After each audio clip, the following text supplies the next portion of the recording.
Welcome to Real Estate U with Lettiann. Welcome, Conrad Miller, to Real Estate U with Lettiann. And Conrad, thank you so much for coming back. Conrad Miller is proprietor of Miller Law Firm, a locally owned business here in Overland Park. And of course, we all support local. Welcome back, Conrad. Thanks for your time today. Well, thanks for having me back. Appreciate it. You bet. So in our first episode, we talked about how one might find themselves in a bankrupt situation. And today, I'd love to talk about what's the recovery process like and how can one bounce back after bankruptcy. But before we go there, I have a little sidebar from the last episode. Okay. We talked about foreclosed properties. Okay. And I wanted to ask you, do the homeowners have the opportunity to get the home back during the foreclosure process? It's almost like, do they have like a first right of refusal? Although that's not the right word, I'm sure. It's actually what's called a redemption. Right. Redemption. Okay. Yeah. So you can, and in both Kansas and Missouri, you can do that. And when in the process? Well, do they you can have do a certain period of time? Well, this is where the career education system education comes in, because this is what we talk about there. So He teaches there, folks, the local pre-license class and continuing educations class. Again, another locally owned business, career education system. Yeah, I do that, but we talk about statutory and equitable redemption. Equitable, if before you get into it, they're going to send you a letter and say, oh, hey, look, this is what you owe. And so you can cut a deal with them before the bankruptcy sale to reinstate your loan. There's various, HARP, federal things you can do to stay that off. And you can do that before the sale. After the sale, and that's where, in Missouri, you're at the courthouse steps and the trustee says sold, or in Kansas, it's the sheriff comes out and then they've gone through the whole judicial process and the gavel comes down and says sold. After that, you got to go look at what the law says, and that's the statutes. And Missouri, you're pretty much out of luck. At that point, after the sheriff, after the trustee sale, you to do that, you got to put down a bond and all this stuff.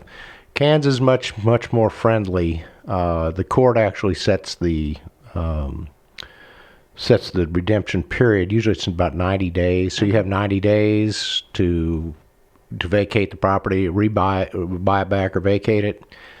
You can go back. I've done that before where, we've been trying to do a short sale and everybody's agreed, but, so I've actually extended redemption rights before. I've actually had a court order that somebody accept the sale price back a few years ago. But yeah, you've got time to buy it back. And quite frankly, you can do anything with it during that period. You live in it, you can rent it, you can sell it. Why do people trash it? Are they just pissed? Oh, yeah. Yeah, I think so. Yeah. Or a lot of people come to me, and this is people in this bankruptcy, and they go, oh, I got the letter, they're going to foreclose on it. First thing I say is, Kansas and Missouri, and they go, well, I live in Missouri. I say, well, pack your bags, because it's not, if you're not going to get it back. In Kansas, I say, relax, enjoy, you're not going to have to pay any house payment for a while, so get yourself set up, unless you want to try to save it, and that would be what we would do in the bankruptcy. But if they're just, I'm just done with it, they've got time because it's going to take you 6 months to a year to get to the point of a sale. So, people watching today, keep Conrad in mind. If you have any questions, remember both sides of the state line, as we are on the state line of Missouri and Kansas. Conrad's contact information will be here on the screen if it's not up already. So if you have any questions for Conrad, reach out. Again, a locally owned business. Today, though, we are going to come back to bankruptcy. And how does one bounce back from after they've filed? What's the process, and how long does it take for them to sort of get back up and out? Yeah, let's talk about the process first. like I said, the big thing is you want to make sure that when you file, all your assets are up for grabs. Okay, and they appoint a trustee to come in and look and see. Well, he's got an account. You have he had a bank account with so much in it. He had non-exempt. He had some firearms. He had some kind of collection. Things that aren't exempt. Most things are exempt. Mostly your personal property is exempt. Car. Oh, cars up to $20,000 in Kansas. Both sides. Car? Missouri's like $3,000. Okay. It's not quite as generous. Your house, a certain amount can be exempted. So those are where you want to have your assets when you go into bankruptcy, is in those non-exempt. You can't just right beforehand transfer stuff. I think we talked last time about the guy that bought a house in Kansas so he could turn around and sell it. That doesn't work anymore. They've caught on to that. So there's time periods and time frames. But that's the thing. When you come in and talk to me, we'll say, okay, we want to keep your house. This is what we have to do. We want to, keep this personal property. This is what we have to do. So basically, by the time we file, they should know, what they're going to have to turn over to the court. Tax return or tax refunds. A lot of people, I get a $6,000-7,000 tax refund. Don't get it I say don't. You got to go get your money now. Don't have it withheld so you get a refund, because that's going to go to the trustee. He's going to take that and he's going to divide it among your creditors who file claims.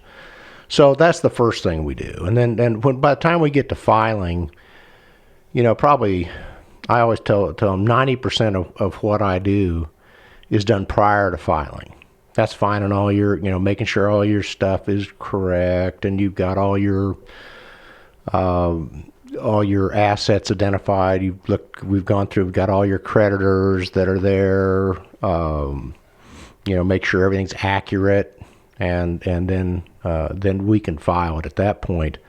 But you too said in the last episode that you've done it in a day if you had to for somebody. Yeah. Does that cost extra? No, it probably should, but I kind of feel that they got enough trouble without me trying to gig them for an extra, so I mean, I talked about 2005. They changed everything, and you have to go in and do a credit. Before you file, you have to go online and get a certificate that says you did a credit counseling or a credit check or something.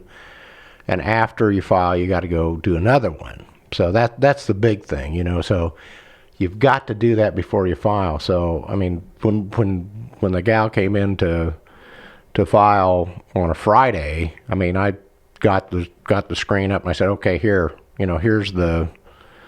you get it. And so she went online and did the program, and we pulled down her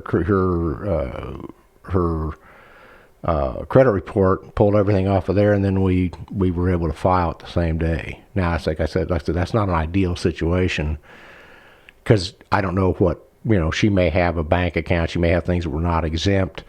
Turned out to be okay, but, preferably you want to make sure that you've got at least those assets that you can protect to be protected.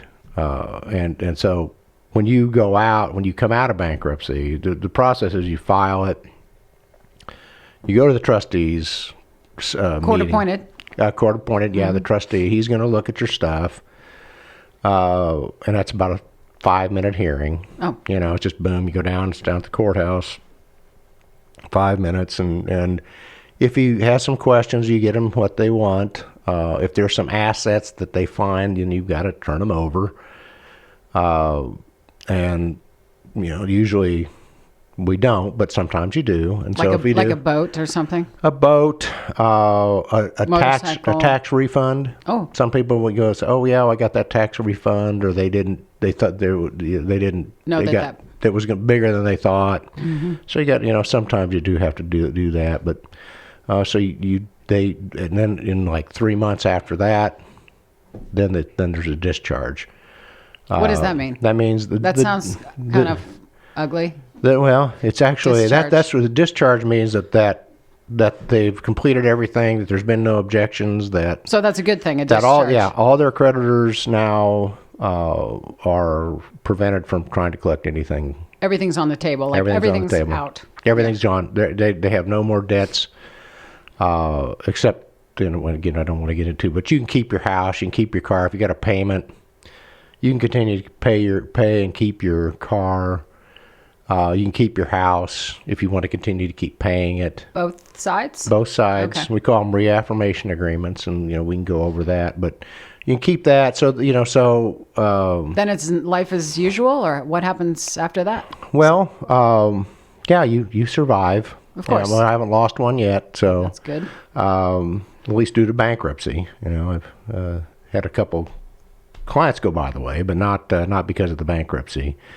So yeah, it goes on. And the only thing is that, if you have a car payment, you're going to keep making your car payment.